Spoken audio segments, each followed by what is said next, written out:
And so just reframing your world to be more positive can help you to be more positive. Doesn't mean that you ignore the negative. As counselors, Mark and I confront the negative. We say, when people are like, oh, it's fine, nothing's, no, it's not fine. Your life sucks right now. Like me and Mark will tell clients, no, you deserve to feel sad. You deserve to feel stressed. Let's acknowledge that. But at the same time, if that's all you focus on, that's all you're going to see in your world.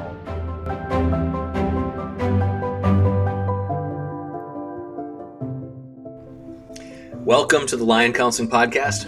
I'm Mark Odland, founder of Lion Counseling and certified EMDR Therapist.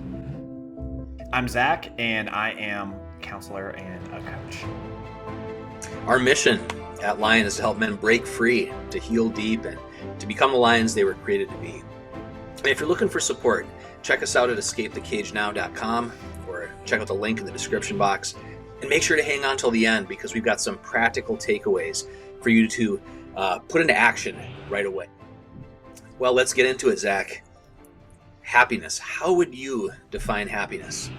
How should we define happiness? Yeah, that's a great question. And so there's a dude named Martin Seligman, and this guy was responsible for helping to pioneer positive psychology. And I really like his breakdown of the three components of happiness. And essentially, it's a combination of pleasure, so experiencing positive emotions, sensory satisfaction, engagement, which is connection, and absorption in the activities that we're participating in. And then number three is meaning, which is a sense of purpose and belonging, right? So we've got pleasure, we're feeling good, engagement, doing something absorbs us, that gets us into a flow state where just time seems like it's evaporating very quickly, and meaning that we feel like we have purpose. Mark, do you have times in your life where you feel like you were like engaging in those three things?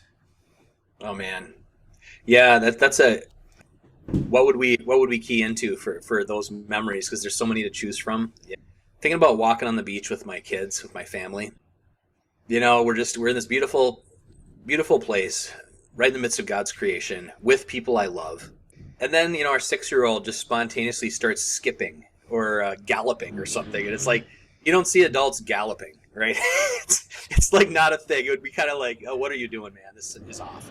But when it's a 6-year-old, it's just like beautiful, like just spontaneous joy springing up. Our kids like trying to time their okay, take a picture, Dad, on the count of 3. 1, 2, 3, jump. And then you take the picture and it looks like they're floating in the air. Oh, so it's good. Just those dad moments where you're like, okay, life is good. You know, life is good. I find purpose in my work, but like to actually be present with my family in a moment like that, it's just kind of like, okay, this is a little taste of heaven. This is a taste of something really special. Yeah.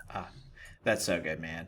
Yeah. As I was thinking about this question, as I was, getting ready this morning and thinking about the podcast, I was like, yeah, there are like 2 times in my life, like now in my life, I'm feeling a lot like, oh man, I'm feeling very happy. But the other time was college. And as I was like thinking through these 3 principles of pleasure, engagement, meaning, as far as pleasure, it was a lot of fun. Like I was playing a lot of music. I was getting an opportunity to work with famous bands in filming music videos and stuff. So there was like a lot of like positive emotions, engagement, feeling like I was in the state of flow. Like I was constantly in state of flow. I was either playing music or studying about the entertainment industry or playing games with friends. And then like meaning and a sense of purpose. I had one of my favorite jobs ever, which was being a resident assistant. And I got to work with just lots of college students. It felt like I was having an impact and helping different students on different things in their lives. And so when I think about, a couple times in my life, now is one with my family, but also like back when I was in college, and it was like really breaks down really nicely in that pleasure, engagement, meaning. So yeah, go ahead. Sorry. No, that's really cool, Zack. I mean, and it's interesting because you kind of keyed in on a phase of your life or a couple phases of life. For whatever reason, I went to kind of a moment in time. Mm-hmm. And that could be a whole nother podcast right there between kind of like broad thinking and kind of seasons of life and then moments in time. Yeah. I almost went back to like the summer before before I started college. Mm-hmm. And it was like going out on the boat with my friends and training for starting college football, and high on the in the flow state, high on the fun. I don't know if the purpose was quite there yet. It was like, how do I survive 2 days in college? That was like my purpose. It wasn't like deep meaning, but it was. So that didn't quite make the top for me. But it's like I can identify with that kind of being in the flow and kind of feeling alive. That's another thing I'd say is feeling alive in your body. There's I don't know if that's happiness, but there's something there. I think so. Yeah, I think so. So in defining happiness, we talked about pleasure, engagement, meaning. But how do we obtain happiness? I'm really curious on your thoughts, Mark, because as I was prepping this, I feel like it sounds kind of harsh on the front end, especially because I have clients that suffer from depression. And I'm like, would I say this bluntly to them? I probably wouldn't, but I think there is some truth to this because we do need to choose happiness. Like that's where we need to start. And that can be really harsh if you're in a time of life where it feels like nothing is going right and it feels like nothing's going your way, or you've been suffering from depression for a while. But that choice is super important, right? And so in his book, Sean Achor, he's like a Harvard professor. He wrote this book called The Happiness Advantage. Really great book if you guys are looking for a book to read on happiness. And he said, like, the formula we have in our head is that if I just work hard, I'll become successful. If I become successful, happiness, right? That's the formula. Work hard, success, happiness. And he says it's actually the reverse. We first need to focus on becoming happier. Then we're going to actually work harder. And then we'll actually be more successful. And so a lot of this, and we've talked about this in another episode, is the growth versus fixed mindset, right? Growth is like, I can change, I can be better. Fixed is like, I am this thing and I'll never change, right? And so if you're suffering from depression or if things are going poorly in your life and you say, well, this is just life. Yeah, that's going to be your life. Whatever you choose, that's what it's going to be. But if you say, no, I'm going to choose growth, I'm going to choose to be better, even if it's just a tiny bit each day, I'm going to choose happiness over and over and over, then you're going to be more likely to get it. Mark, did you have thoughts on that? Yeah, I mean, that is such it hits home because so many of our clients are hardworking guys who are either already very successful or on the cusp of success, and they're not happy. They have pockets of happiness in their life, but big picture, they're like, I've done everything I'm supposed to do. Why do I not have a good marriage? Why am I anxious all the time? Why am I not sleeping through the night? Why do I have high blood pressure? Right? These are questions that are significant, right?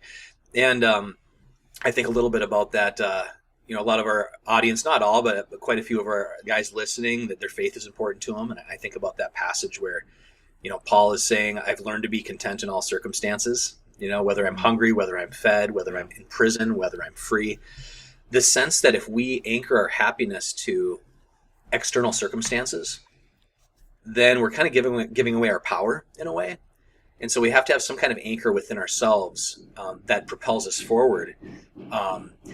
Last thing I'd say is I remember going to a family camp and a wise old pastor. He must have been like in his 80s. And I don't think he invented the quote, but it was something to the effect of, if you search for happiness, pursue happiness in and of itself, you're going to miss it. But if you pursue meaning, if you pursue purpose, you'll find meaning and happiness will come with it. And I think that dovetails with some of the stuff that we're going to talk about and that we are talking about, but just thought I'd throw that out there. Yeah, no, I think that's such a good quote. So yeah, you want to pursue meaning and purpose because that is going to be highly correlated with happiness. And at the same time, so two things could be true at once, that you want to pursue things that are meaningful. And towards the end of the episode, we're going to talk about the most meaningful thing that could contribute to happiness based on the studies. And so you can both pursue meaning and purpose. And at the same time, you can practice aspects to become happier. So you don't have to have one or the other. You can't have both. And that's what you said, is that like pursue meaning and purpose and then happiness will come. At the same time, you can also practice happiness. And so, if point number one is like, hey, we got to choose happiness. Point number two is we got to practice it. Yeah. And so there was this famous experiment where they took a bunch of people, and this is the coolest experiment ever. They had them play Tetris for like 3 days straight. And so if you've never played Tetris, it's the block game, the video game where blocks descend from the sky and they're in different shapes. And if you organize them and you get a straight line across the screen, it disappears and then you get points. And then you keep doing that. Hopefully the blocks don't get all the way to the top. So they were playing this Tetris game for like 3 days straight and getting paid for it, which is awesome. And what they found was that after this particular experiment, they would leave, and if they lived in a city, they would start doing this thing where they would notice the shapes of the buildings, and they're like, if I just rearranged this building over here and switched it to this building over here, then suddenly the buildings would like disappear. And they would go into supermarkets and there'd like be holes in the shelves, and they're like, oh, if I rearranged this box here and had this cereal box over here and this ice cream, and like suddenly they just saw Tetris everywhere they went. Right? So if you practice Tetris in your life, you're going to see Tetris everywhere. If you practice negativity, if you practice negative thoughts, you're going to see negativity everywhere. If you practice positive thinking, you're going to be more likely to see positive things happening in your life. Right? And so Sean Achor, as I was reading his book, said there was an experiment where people listed 3 things that were just going well in their day every day for 21 days straight. And after 21 days, they saw the world more positively, right? They saw negative things that were happening as growth opportunities, right?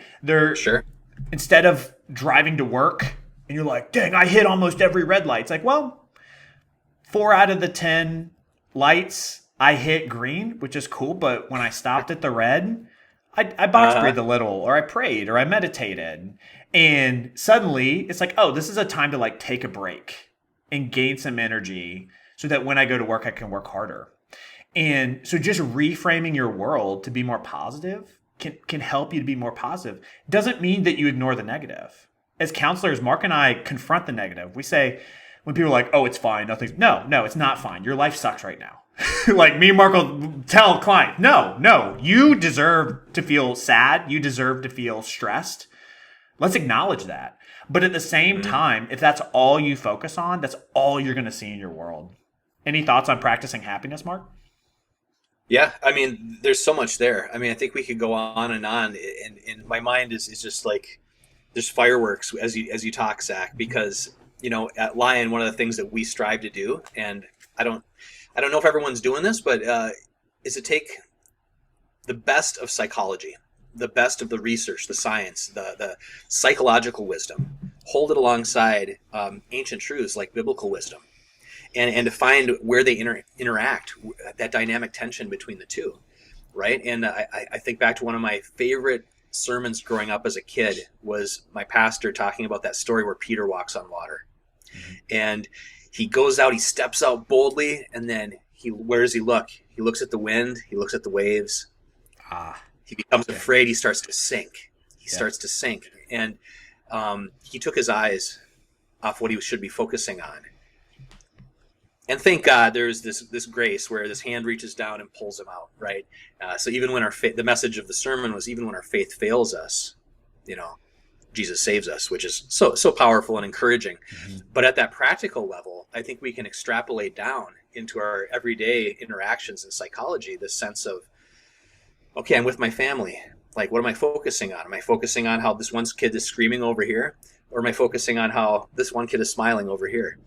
Am I focusing on how this kid made a mess? Or am I thinking to myself, thank God I have a child who's healthy enough to make a mess, and they're not like in some hospital right now, right? Because life is full of suffering. And if we focus on that suffering, we're going to feel it. Our mind is going to dwell on it. It doesn't mean it's not real. It doesn't mean we have to be like pie in the sky, pretend like everything's fine. But man, we do have to shift our focus toward the positive, or we're going to be in the pit. and just 100%. wallowing there. And it's not a good place to be. 100%. So Yeah. if you're listening along, so far what we've talked about to obtain happiness is, first we need to choose it. So we actually have to choose to be happy. Second is we have to practice it. And lastly is and this is the most important, arguably, is to find people to be happy with. So there's a big Harvard study that spanned like 80 years, multiple generations. And what they found was the thing that made people most happy is interpersonal relationships, right? And so often now in our society, we're isolating ourselves, especially men, we're playing video games, watching pornography, too much TV, on social media, watching YouTube. And instead of actually engaging with people, we're isolating, right? Instead of working towards a romantic relationship, we're hiding in the basement. Instead of engaging with friendships in person, we're playing video games by ourselves, right? Right. And so if you're looking for the biggest bang for your buck, finding a way to engage in relationships is going to be the biggest thing you can do. And so this is super complex. I don't want to downplay how complex this is for some people. Some people don't have friends, like legitimately don't have friends, Sure. don't have a good relationship with their family, don't have a romantic partner. And so what do? We've talked about this in this podcast over and over. You start stupid easy. Which one's the easiest? Oftentimes romantic relationships are probably the most difficult to find. Like finding a spouse is very complex. Sometimes family relationships are complex. So I feel like the first place to start is friendships. Like, am I engaging in friendships? And so sometimes we have people we haven't talked to in a while. Start there. Like if you have friends that you haven't reached out to or connected, that's a good place to start, right? Because you need to engage in other relationships. Because if you're by yourself all the time, it just takes you to a dark place. Any thoughts on that, Mark? Yeah, I think starting somewhere is so important. I mean, I couldn't help but think about this radio broadcaster. He had this talk show, and his name is Dennis Prager, and Jewish guy, basically a rabbi and political commentator. But he wrote a book called "Happiness is a Serious Problem," and it was so funny hearing him because he just totally smashed how much we're into authenticity today in today's culture, and he's like, we're not authentic. We comb our hair, we wash our face, we wear deodorant. We don't impose our body odor on other people in public places because we know that would impact their happiness. And so his whole deal, which sounds a little harsh, but he said, becoming happy is a moral obligation, not only for ourselves, but for those around us.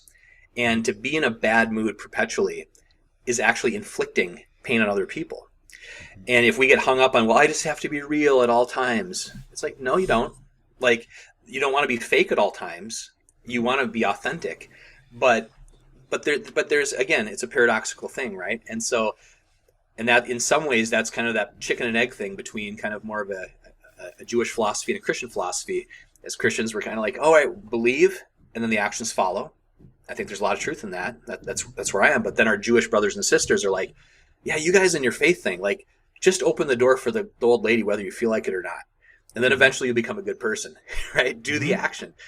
So that's, and I love that quote. I'm glad you brought that up because, I think there probably is some truth to that we do have a duty to serve those around us. And in so doing, you will be happier, right? And so sometimes you fake it till you make it. Literally, if you smile, endorphins are released in the brain. Look and see how Mark smiled, and maybe that's just because I'm being awkward and just smiling at a strange time.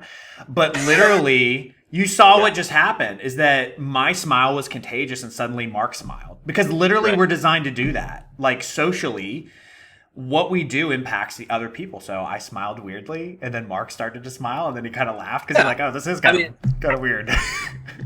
No, Zach, I think as long as you don't like turn around the wrong way in an elevator and then have a huge smile and stare at the person behind you, then you're good. Yeah, it just stare. I mean, that would be weird. But, that would be a little. But weird. yours was natural. So, right. But yeah, I know we're wrapping up here on time. But if you guys have hung on till the end, and I want to save time for any closing thoughts you have, Zach, but Mhm. if you're still here, please hit that like and subscribe. It helps us get the word out to more guys and keeps you informed of future videos. And again, if you are someone who's looking for some extra support, that's what Zach and I are here for. That's what Lion Counseling's here for. Check out escapethecagenow.com or the link in the description box. Any closing thoughts, Zach, before we wrap up? Yeah. Last thoughts. So where do we start today? Like, because you can literally start today. And it was funny because if you're looking to start easy, you can do what I just said a second ago. You can literally just like smile for 30 seconds, right? That'll change the chemicals in your brain. Like, it'll begin to rewire the brain. You'll begin to be happier. Yeah. Super easy. You can go for a walk, go outside and get some vitamin D, get moving. It's going to boost your mood, right? Use your talents. So if you like to draw, play music, write short stories, go do that. You can commit conscious acts of kindness. You can go serve someone. You can go serve at your church. You can go serve in your community. You can go donate money.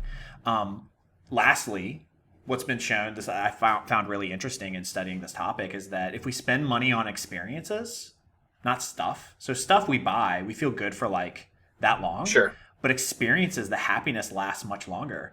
So if you've always wanted to take that trip to Iceland, okay, buy the plane ticket. Like, get yourself moving. Like, go do it, right? Yeah. If you like to go bowling with friends, okay, send a text to your buddies right now and say, like, hey, do you want to connect tonight and go bowling?